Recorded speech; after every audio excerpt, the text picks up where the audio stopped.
C'est par des activités sportives que les sapeurs-pompiers démarrent leur journée. Des tractions et des planches pour garder la forme afin d'optimiser leur capacité au cours des interventions. Après le sport, c'est le dispatching des tâches du jour. Ensuite, l'instruction, une sorte de formation continue pour aider les équipes d'intervention à maintenir leurs connaissances à jour. Le métier de sapeur-pompier, c'est toute une organisation. Et déjà, le matin, quand on vient, chaque élément sait déjà sur quel agrès il est. Même sur chaque engin, chaque élément sait le rôle qu'il a à jouer sur l'engin. Et le sapeur-pompier, il est formé pour ça. L'équipe est divisée en deux et elle se relève chaque 24 heures. Mais que l'on soit à l'instruction ou à la pause, la sirène d'alerte s'impose à toutes les règles. À peine déclenchée, c'est une course folle qui s'observe à la base des sapeurs-pompiers.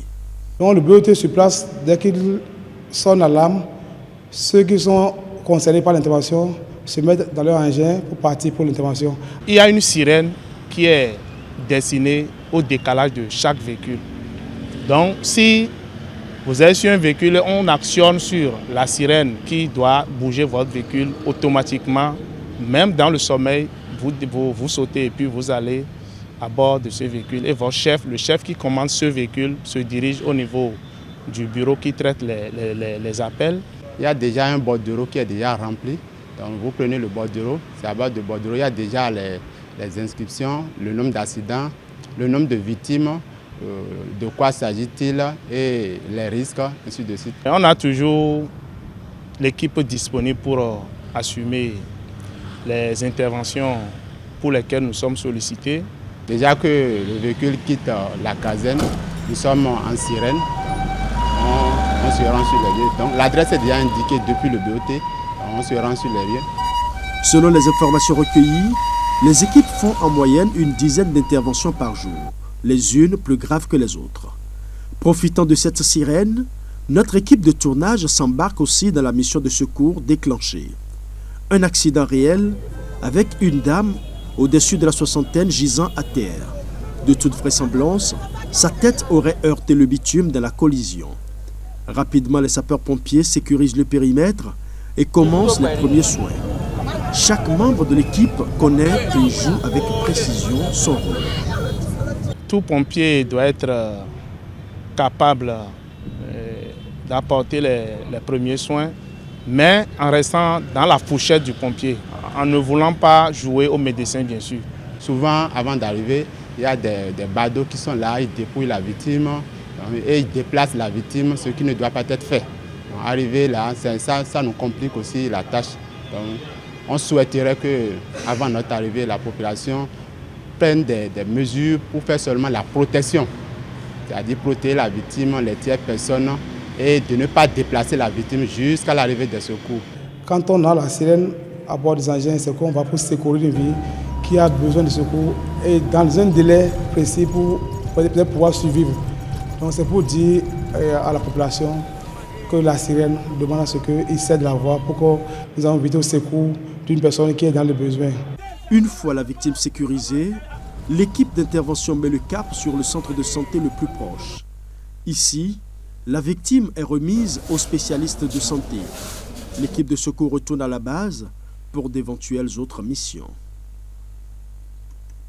Voilà, chers amis téléspectateurs, nous sommes avec le capitaine Alban Nassara. Il est le commandant de la compagnie départementale littorale du GNSP. Bonjour commandant. Quand le stationnaire finit avec le requérant et qu'il actionne la sirène, est-ce que vous avez toujours du personnel là pour pouvoir réagir promptement? D'abord, au service des urgences, particulièrement chez les sapeurs-pompiers, le service est 24 heures sur 24. Donc, lorsque le stationnaire actionne, déclenche la sirène, et le chef de l'engin concerné se présente automatiquement au stationnaire qui lui remet ce que nous appelons la fiche de départ. Sur cette fiche de départ, il y a tout ce qu'il y a comme information et renseignements qui permettent de rallier rapidement la victime, de savoir le nombre de victimes sur place là-bas, qu'est-ce qu'il y a, c'est quoi, c'est un accident, c'est un feu, tout ça. Tout est mentionné là-dessus. Le chef d'agrès, rapidement, il parcourt, il jette un coup d'œil sur la fiche et voit s'il a des précisions à demander. Il demande rapidement au stagiaire. Et de là, il tourne dos, il fait face à ce que nous appelons le plan mural.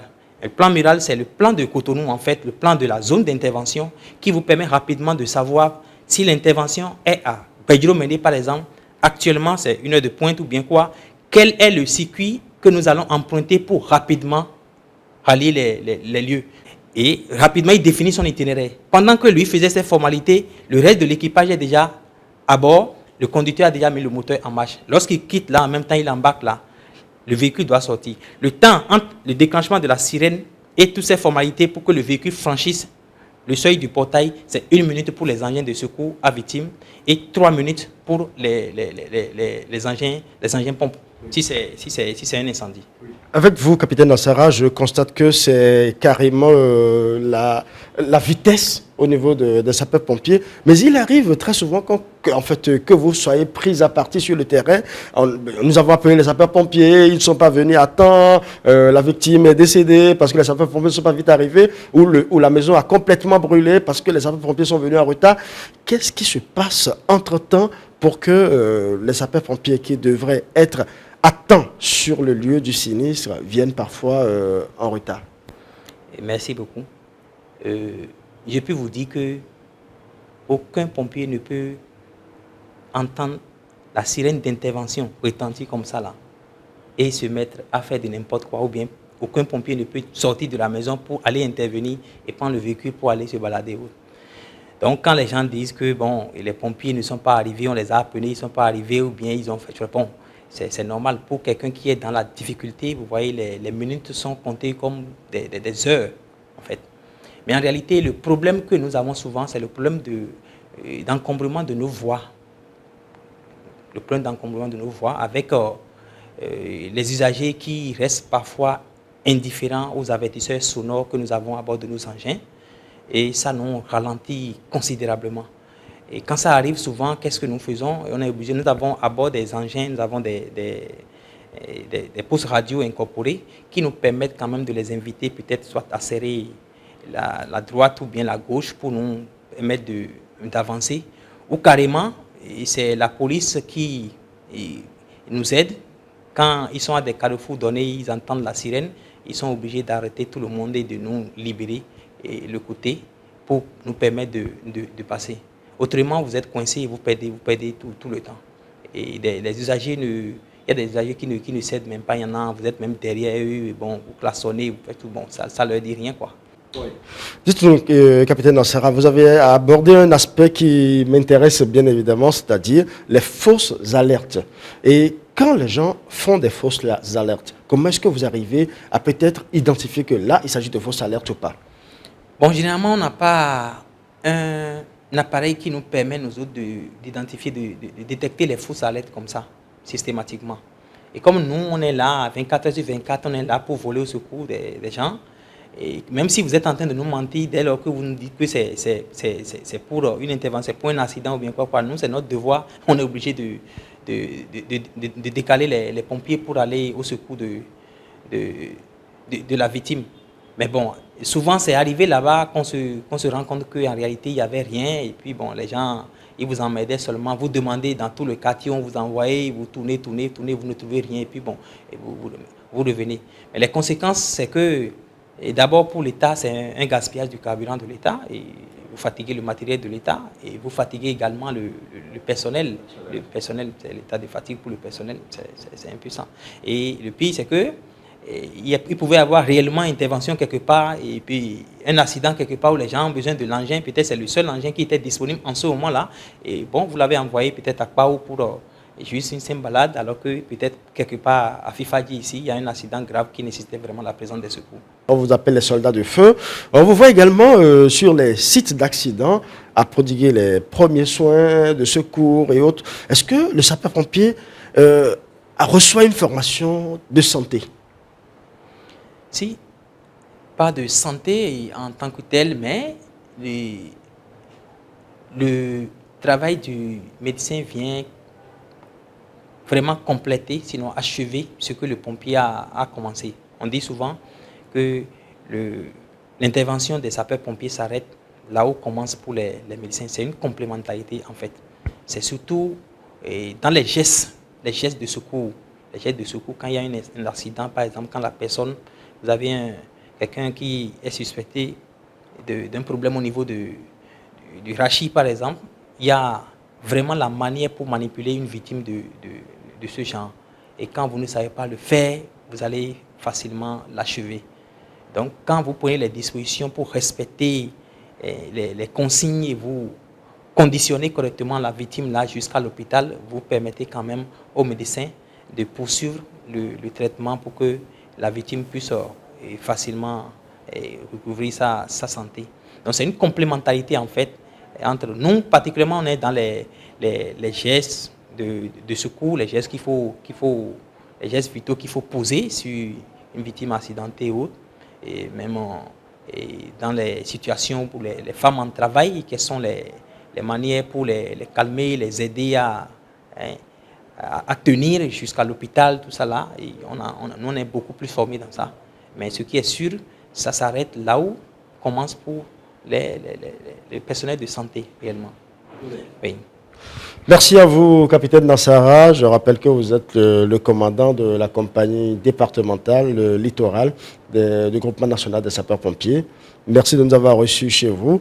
Rapidement, un mot à l'endroit des populations qui nous suivent.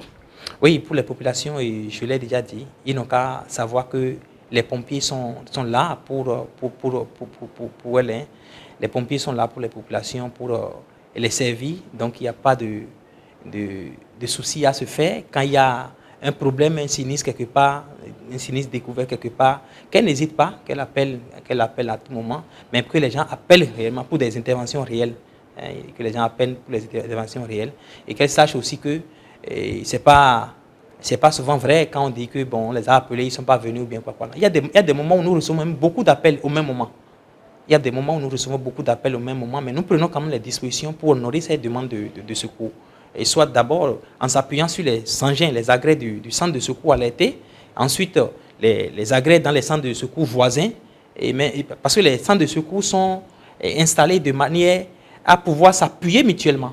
Il y a des moments où même si les engins de Cotonou sont vraiment déjà pris, bien, sont déjà envoyés sur d'autres interventions, on n'a plus de moyens disponibles et on fait appel aux engins de Kokokoy ou bien de Calavi selon le moment pour intervenir.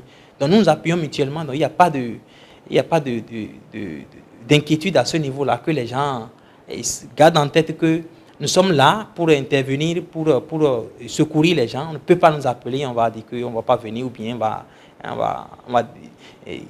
on va se mettre à traîner. Non, du tout pas. Le personnel est formé pour ça et c'est des fautes qui sont sanctionnables. Le personnel sait que quand on déclenche l'alerte en même temps, je suis sur tel engin, lorsque la sirène retentit en même temps, j'ai tel nombre de minutes pour franchir le seuil du portail. S'il ne le fait pas, il sait qu'il est exposé à des sanctions. Donc chez nous, c'est beaucoup plus suivi.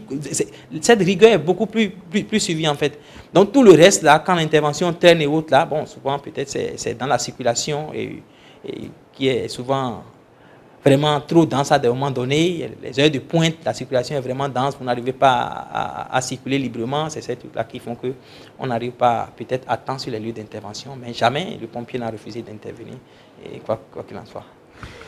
Merci à vous, capitaine Nassara. Eh bien, chers amis téléspectateurs, vous le savez désormais, le 118, Allo 118, c'est le numéro à composer pour joindre les sapeurs-pompiers en cas de sinistre. Mais c'est un numéro qu'il faut composer en toute responsabilité. Ce qui veut dire qu'il faut appeler ce numéro lorsque vraiment il y a sinistre.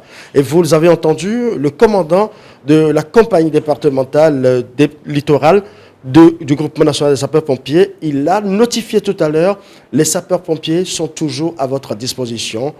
Appelez, composez le numéro, donnez toutes les informations qu'il faut. Cela leur permettra de vite sauver la victime. Peut-être que c'est vous ou peut-être que c'est votre proche. On se retrouve très bientôt sur notre émission Sur la route.